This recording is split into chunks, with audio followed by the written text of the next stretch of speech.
Hey guys, it's Jordan here from SwitchWatch, back with another review, this time of Late Shift on the Nintendo Switch. Now this is another FMV game. We recently reviewed one, The Bunker, not too long ago. Well, Juan did, and this is from the same publisher, so thanks to those guys for providing this review copy so I could tell you if it's worth your hard-earned cash or not. Anyways, I was looking forward to this one because it's something a bit different, you know. Anyways, let's just get on with it. Now, before I get fully into this review, I just want to let you know that the reason you're seeing Chinese writing here is because on my first playthrough, I played with my wife, and it's just easier for her to read the Chinese rather than English. Anyways, at least it makes some of the choices a mystery for many of you. Lots of spoiler-free content here. Don't worry, you don't always have Chinese here unless you actually want it to be here. Some bigger picture, some harmonious flow, endless and meaningful. Anyways, it seems that FMV games are having a bit of a mini resurgence these days. What with the re-release of Night Trap out on PS4 and eventually coming to the Switch, Juan not long ago reviewing The Bunker, and the publisher of that, Wales Interactive, have been quick to bring their second FMV game, Late Shift. This is the newer of the two, having only been released a year ago on Steam to mostly positive reception. In games like these, it's a story that you really want to suck you in and immerse you into the experience. The story of Late Shift begins with the eponymous situation.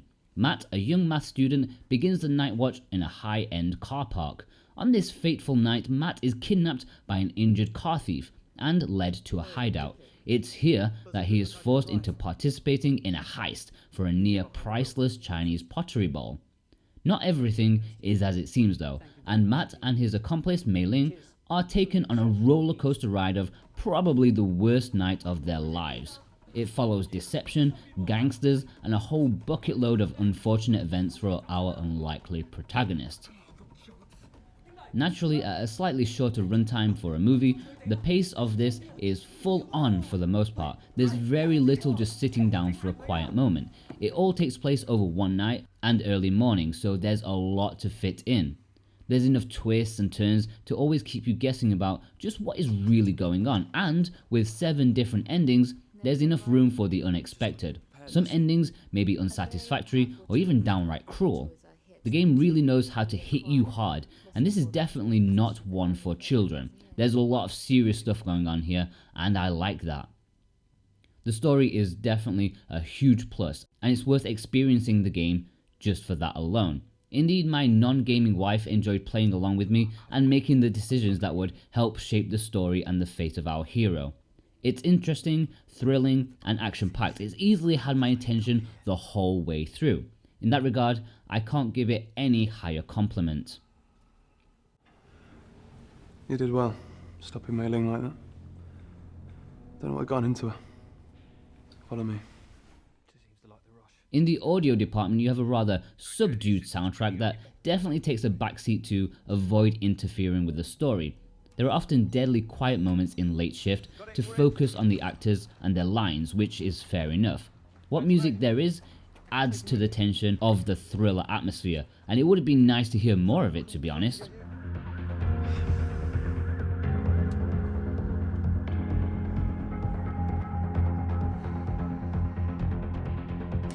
You know what irritates me about you?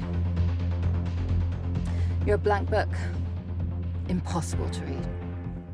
I can't really comment too much more on this. The voice overdub that appears during the main character's thoughts or when they're supposed to be talking over phones or secret earphones aren't the most convincing, but that's a minor point. Visually, well, it's an interactive movie, so of course it looks more lifelike than most other games ever will. Joking aside, it looks fantastic. Having watched Juan review The Bunker, I think I can safely say that Late Shift really ramped up the style. It's fully HD and looks glorious. Without wanting to step too much into movie critic territory, I think there is some really good cinematography going on. The lighting looks great and there's lots of visual flair to give a stylish vibe to this one. It's nice on the eyes, which is always a plus point when it comes to an interactive movie like this. You're always entertained by your eyes. There's no flat or bland shots, which is very commendable. The acting is really above what I was expecting going in. This is not an amateur production by any means. There are some really good actors in here. I was really impressed by their overall delivery and performance in Late Shift. I suspect that the main actor, Joe Sourbutt, should be going on to bigger things if this performance is anything to go by. It's really top notch here.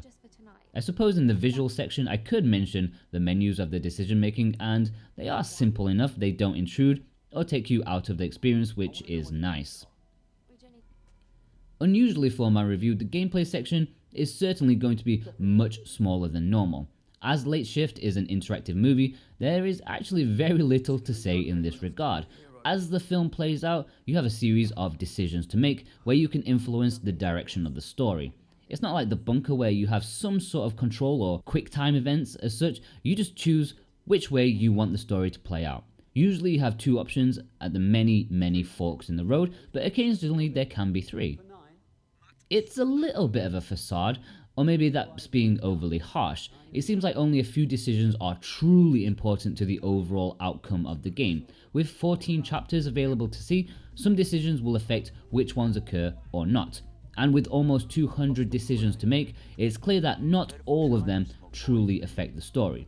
Some will just add an extra line of dialogue or action, but the end result will often be the same. Maybe disappointing, but that's the reality of creating something like this. There are 7 endings touted, and let me tell you, after my first time playing through and getting an absolutely terrible ending, I was determined to do it again. It's not clear which decisions are the most vital, but you can generally get a sense towards the end. When you do complete it, you see some stats, how many chapters you've seen, how many of the decisions you have made, and how many of the endings you have seen. But again, no indication of where things were truly decided. You have to figure all of that out by yourself. For some, the gameplay just won't be enough, and that's fine. It's a valid complaint, especially when going into a video game. If you want actual gameplay, then you're going to want to look elsewhere. If you're in for a more laid-back experience and want to soak in a story, then the gameplay is fine for what it is. Alert the guards or let this play out. I might not get another chance.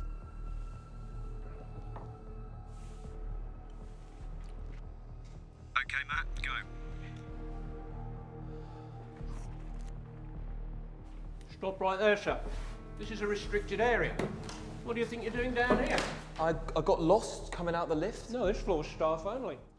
As for value, you do have to look at the length of the game, which is almost the same length as a normal movie, about an hour and 15 minutes. That's really short.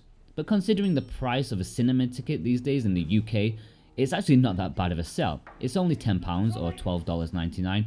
This is far more interactive, even if it's a little bit of a facade, but the multiple endings do give you the incentive to play a few times, even if 7 is maybe more than you're willing to do. In that regard, it may be a tough sell to gamers, but I think movie buffs will feel more comfortable about the price, especially if you go to the cinema a lot and you know the price you have to pay these days. At a tenner, you can't go wrong. Good night.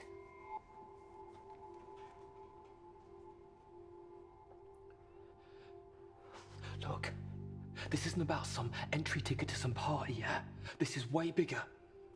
What's so important that you need to see him now? He's my cousin. He's French. Or you can pay the consequences. Overall, Late Shift is a nice, different experience to have on your Nintendo Switch. I can't compare it to The Bunker much since I didn't play that myself, but I did enjoy following the story in The Late Shift. It's a great story. I think it's worth at least one playthrough, and the multiple endings do give you guys incentive to sample it multiple times with slightly different takes each time. If that's the price of a movie ticket or a Blu-ray, then I don't see what's wrong with that. It's an interesting story with high production values, stylish direction, and decent acting. For what it sets out to do, The Late Shift is great. A very good 8 out of 10. Okay guys, thank you so much for watching. I sincerely hope that you liked this review and found it useful. What do you guys think of FMVs? Is there just too little gameplay for your liking, or are you willing to just sit back and watch the events unfold without too much input? If you're a regular Switch watcher, then don't forget to give a like, and if you're new here, then why not consider subscribing?